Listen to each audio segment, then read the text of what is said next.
ലോകത്തിലെ ഏറ്റവും ജനപ്രിയ കായിക മാമാങ്കമായ ഫിഫ ലോകകപ്പ്. ആ സ്വർണ്ണക്കപ്പിൽ ഒന്ന് തൊടുക, അതിൽ ചുംബിക്കുക എന്നത് ലോകമെമ്പാടുമുള്ള കോടിക്കണക്കിന് ഫുട്ബോൾ പ്രേമികളുടെയും കളിക്കാരുടെയും ഏറ്റവും വലിയ സ്വപ്നമാണ്. കേവലം ഒരു ട്രോഫി എന്നതിനപ്പുറം പോരാട്ടങ്ങളുടെ ചോരയും നീരുമാണ് ആ കപ്പ്. ലോകകപ്പിന്റെ ചരിത്രത്തിൽ ഇതുവരെ പ്രധാനമായും 2 തരം ട്രോഫികളാണ് ഉണ്ടായിട്ടുള്ളത്. നമുക്കവ ഏതൊക്കെയാണെന്ന് നോക്കാം.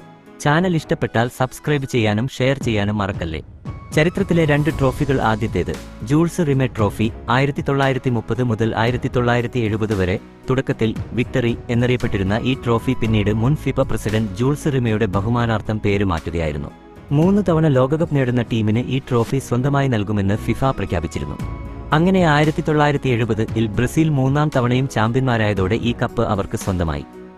എന്നാൽ നിർഭാഗ്യവശാൽ 1983-ൽ ബ്രസീലിൽ വെച്ച് ഈ ട്രോഫി മോഷ്ടിക്കപ്പെടുകയും പിന്നീട് കണ്ടെത്താനാകാത്ത വിധം നശിപ്പിക്കപ്പെടുകയും ചെയ്തു.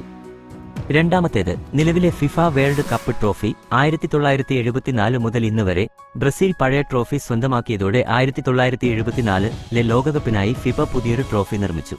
ഇതാണ് നമ്മൾ ഇന്ന് കാണുന്ന പ്രശസ്തമായ ഫിഫ വേൾഡ് കപ്പ് ട്രോഫി. നിലവിലെ ട്രോഫിയുടെ സവിശേഷതകൾ. ഇറ്റാലിയൻ ശില്പിയായ സിൽവിയോ ഗസാനിഗയാണ് നിലവിലുള്ള ട്രോഫി രൂപകൽപ്പന ചെയ്തത്. അടിത്തറയിൽ നിന്ന് മുകളിലേക്ക് ഉയരുന്ന 2 മനുഷ്യരൂപങ്ങൾ, അവർ തങ്ങളുടെ കൈകളിൽ ഭൂഗോളത്തെ താങ്ങിപ്പിടിച്ചിരിക്കുന്നതാണ് ഇതിന്റെ മനോഹരമായ ശില്പം.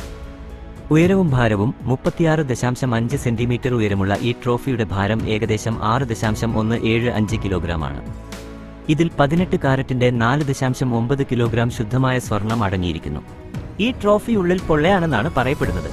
കാരണം ഇത് പൂർണ്ണമായും സ്വർണമാണെങ്കിൽ മനുഷ്യർക്ക് കൈകളിൽ ഉയർത്താൻ കഴിയാത്തത്ര ഭാരമുണ്ടാകും, ഏകദേശം 70 മുതൽ 80 കിലോഗ്രാം വരെ. അടിത്തറ. ട്രോഫിയുടെ താഴത്തെ ഭാഗത്ത് 2 വരികളിലായി മലാക്കൈറ്റ് എന്നു പേരുള്ള പച്ച നിറത്തിലുള്ള വിലപിടിപ്പുള്ള രത്നക്കല്ലുകൾ പതിപ്പിച്ചിട്ടുണ്ട്. 3. വിജയികളുടെ പേരുകൾ കൊത്തുന്ന ഇടം. ട്രോഫിയുടെ അടിഭാഗത്താണ് ലോകകപ്പ് നേടുന്ന രാജ്യങ്ങളുടെ പേരും വർഷവും അതത് രാജ്യങ്ങളുടെ ഭാഷയിൽ കൊത്തിവെക്കുന്നത്. ഉദാഹരണത്തിന് 2022 അർജന്റീന. എന്നാൽ ഒരു കൗതുകമുള്ള കാര്യം എന്തെന്നാൽ ഈ ട്രോഫിയുടെ അടിഭാഗത്ത് ഇനി 2038 വരെയുള്ള വിജയികളുടെ പേരുകൾ എഴുതിച്ചേർക്കാനുള്ള സ്ഥലമേയുള്ളൂ. അതിനുശേഷം ഫിഫ പുതിയൊരു ട്രോഫി കൊണ്ടുവരികയോ അടിഭാഗം പുതുക്കുകയോ ചെയ്യേണ്ടിവരും. കടുത്ത നിയമങ്ങൾ. ആർക്കൊക്കെ ട്രോഫി തൊടാം? ഫിഫയുടെ നിയമപ്രകാരം ഈ ഒറിജിനൽ സ്വർണ്ണക്കപ്പ് തൊടാൻ എല്ലാവർക്കും അവകാശമില്ല. വളരെ കുറഞ്ഞ ആളുകൾക്ക് മാത്രമേ ഇതിന് അനുവാദമുള്ളൂ. ലോകകപ്പ് ഫൈനൽ ജയിക്കുന്ന ടീമിലെ കളിക്കാർക്കും അവരുടെ പരിശീലകർക്കും. വിവിധ രാജ്യങ്ങളിലെ രാഷ്ട്രത്തലവന്മാർക്ക്, പ്രസിഡന്റ്, പ്രധാനമന്ത്രിമാർ. ഫിഫയുടെ ഔദ്യോഗിക പ്രതിനിധികൾക്ക് മാത്രം. 5. വിജയികൾക്ക് ഒടുവിൽ ലഭിക്കുന്നത് എന്ത്? പഴയ ജൂൾസ് റിമെ ട്രോഫി പോലെ ഈ പുതിയ ഒറിജിനൽ ട്രോഫി ഒരു രാജ്യത്തിനും സ്വന്തമായി ഫിഫ വിട്ടുകൊടുക്കില്ല. ഫൈനൽ കഴിഞ്ഞ് കുറച്ചു സമയം വിജയികൾക്ക് മൈതാനത്ത് ആഘോഷിക്കാൻ ഒറിജിനൽ ട്രോഫി നൽകും. അതിനുശേഷം ഫിഫ ഇത് തിരികെ വാങ്ങുകയും സ്വിറ്റ്സർലൻഡിലെ സൂറിച്ചിലുള്ള ഫിഫയുടെ ആസ്ഥാനത്തെ മ്യൂസിയത്തിൽ കൊണ്ടുപോയി സൂക്ഷിക്കുകയും ചെയ്യും.